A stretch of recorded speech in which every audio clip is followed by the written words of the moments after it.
This is how I add an extra $50,000 a month in revenue without extra ad spend. So this is the secret hack that we use for all of our clients and that we use internally on our training as well.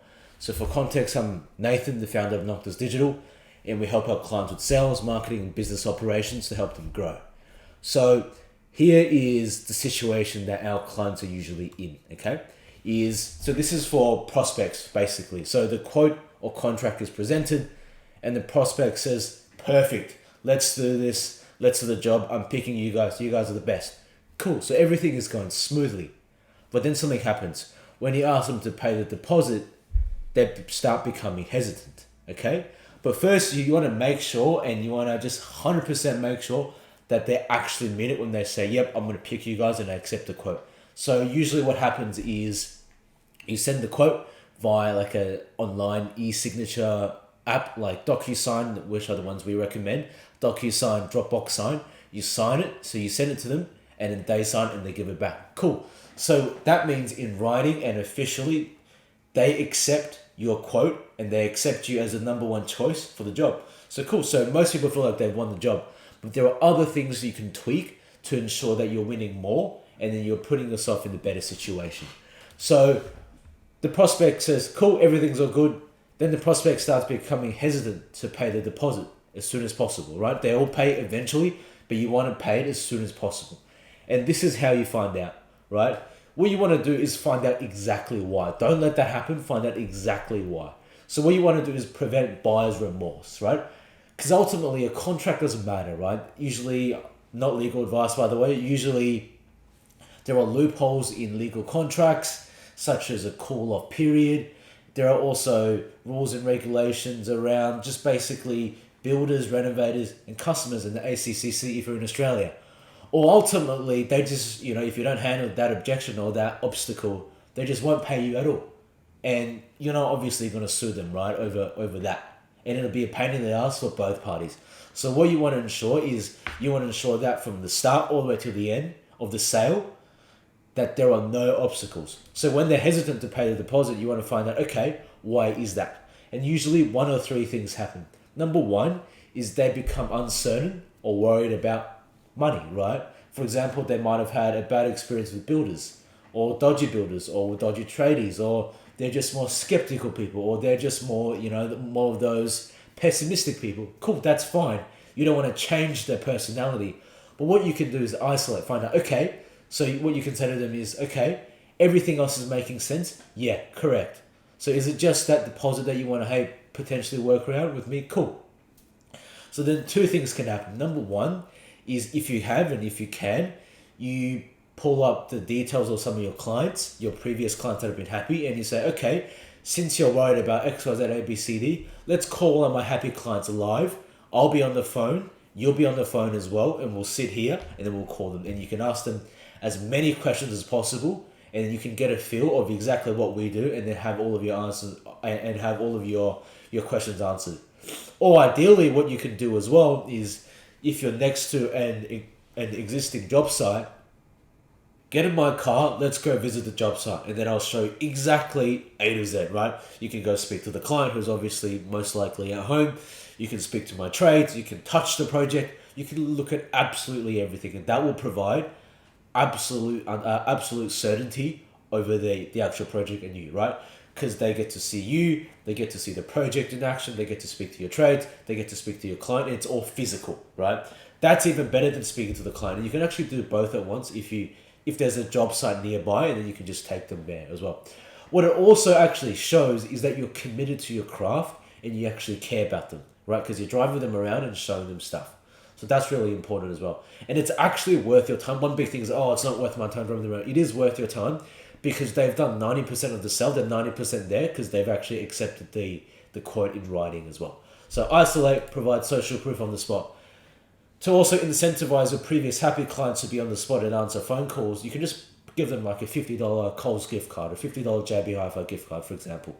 You invest $50, it could help you win a $50,000 job. So it'll be infinitely worth it. That's scenario one.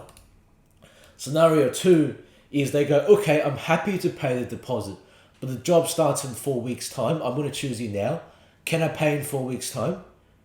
And for you, obviously, the faster you get cash, the better it is. You also don't want to sound dodgy. So what you want to do is reframe the reason for paying the deposit early to the prospect's benefit, right? If you say, "Oh man, you just have to pay me now," then they'll be like, "Whoa!" They'll put their guard on and be like, "Whoa, what is this guy trying to do? Is he trying to take the cash and run?" What you want to do is this: be like, "Okay, sure. You can pay that, in X Y Z time, but what I can do is this: if you pay now or earlier within the next, one or two, three, 4 business days, what I can do is prepare my team, get my trades, and get all of that ready so that when we start, we can get it done faster, to a high quality, and with less hiccups." And obviously, every consumer wants less hiccups, high quality, and faster. So then you're framing them to pay the deposit earlier to an actual benefit for them, right? Don't make it to your benefit. Use that. And also, number two, you can add it and say, "I have a lot of people that say that to me. Ultimately, I have expenses to pay. So if you can get that done early, we can just get your job done so much easier, and it'll make my life easier." And usually consumers want to be nice to you because they've accepted the job. They want you to do the job. You're just convincing them, framing it to their benefit to pay the deposit early. So if you frame it to their benefit, they'll be like, "Okay, I understand it's for my benefit. So let's get that done earlier." So that's number two. Number three is kind of like a smoke screen. So it's like in between one and two. Number three is like, they'll say, "I'll take care of all of that later." Then you're like, okay, what you want to understand is why do they want to take care of all of that later, right? Is it because they're uncertain, like the first one, and they're worried? Or is it number two, they feel like, hey, the job starts in 4 weeks' time. Why don't I just pay in 4 weeks, right? Ultimately, what you want to do is make sure you understand exactly why they aren't paying and just get them to pay earlier. And the reason you want to do that is once you get that done is you set the right expectations. Okay, so now that makes sense. Let's have you get that paid within the next 3 business days. I don't expect you to pull out your bank account and pay me now, right? So, but in the next 3 days, let's set that as a timeline so you can get that done for me so I can get you started and ensure that you have the best experience possible working with us. Once again, that's framing it to their benefit. Put a timeline, set the expectation, be strict, have respect for yourself, and just build that respect so customers also respect you, right? And the goal of all of this is you're a cash flow business, right? You want to get cash fast, obviously without being seen as dodgy. So if you don't frame it to the customer's benefit, they'll be like, "Why is this guy so desperate about getting cash? The job only starts in 4 weeks' time," right? And ultimately, what you want to do is also you're collecting cash within legal boundaries. Obviously, I'm not a lawyer, nor an accountant, but in a business point of view, collect what is possible and collect as much as you can within that legal boundary and frame it to the customer's benefit. One thing that I see is this: do not bleed sales with buyer's remorse, right? Usually you have a close rate, let's say out of 10 prospects, you close 3. What you don't want to do is open another metric called buyer's remorse rate, where you bleed. So let's say you close 3 out of 10, and out of those 3, you might lose 30% to buyer's remorse because they could sign the contract or accept the quote either online or in person on paper and say, "I want to get out of it. Get me out of it," right? And then that becomes, that means you're also losing up more sales. So you don't want to do that. The job is only won when the clients pay, and when clients pay, it's really much harder for them to get out of it, right? So what you want to do is this: once you take the early cash, you want to reinvest that into marketing or into what got them that lead in the first place, into what got you the lead in the first place, and look to get an extra 2 to 3 extra jobs with that same cash, assuming marketing works well. So if you work with us, we'll just create an infinite flywheel. You get the cash early, you put it in, and by the time the job comes around, let's say in 4 weeks' time, you would have used that early cash and you would have won an extra 2 or 3 extra jobs with that same cash.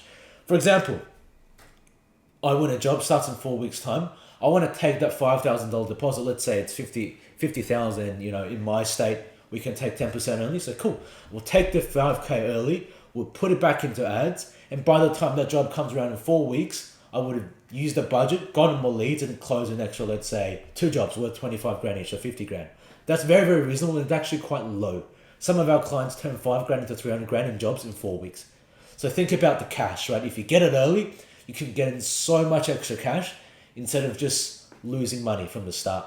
So this is an example that I like to give for my clients as well. So let's say you're spending money on ads. Once you spend the money and you get the lead, and when you're trying to close them, this actually happens to your cash, right? So here's the graph. Your cash actually goes down, right?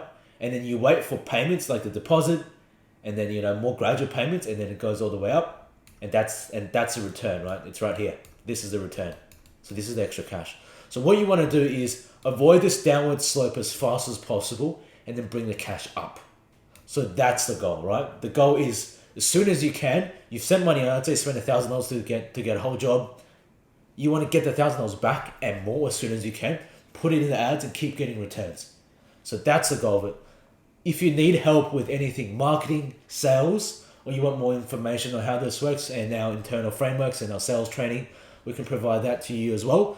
And if you need help with anything, once again, marketing, sales, go to the description below, hit the first blue link and book in a call with me, and we can potentially run through if we can help you. And if we can, we'll give you more information on that. Let me know if that makes sense. Cheers.